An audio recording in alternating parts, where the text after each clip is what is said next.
Well, one thing that's not happening in UK is we're not protecting our own children.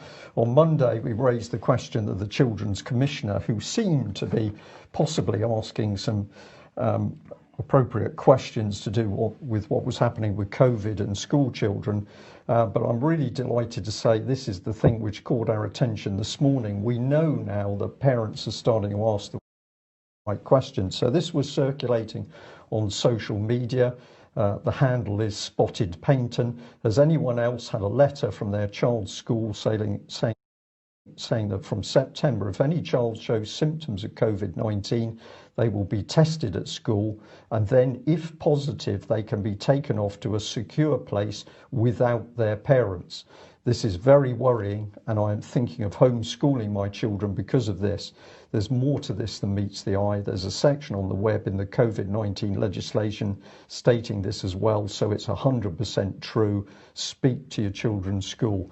Now, I'm going to say this is really excellent because parents are starting to realise that their children are at risk from the COVID regulations. If you don't know what's happening at school, you really need to. And we've also had this email in.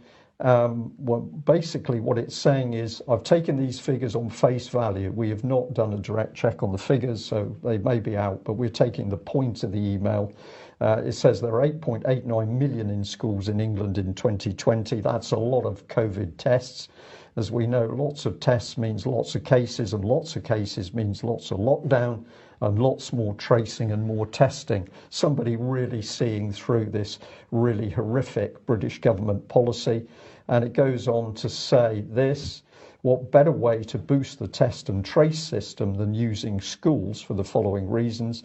The school environment and structure is already predicated upon giving orders and obeying orders, an ideal controlled setting. 2, it's a public space, i.e. not a home, often with fences and surveillance technologies installed. In some schools, this now includes facial recognition, Bluetooth wristbands, thermal imaging cameras. Children will naturally be easier to control. Parents are not present, no choice because of the work. 1 in 7 people of the total 66 million in the UK will be at school. So we are now seeing people finally starting to react to this immensely dangerous lockdown policy of Boris Johnson's Conservative government.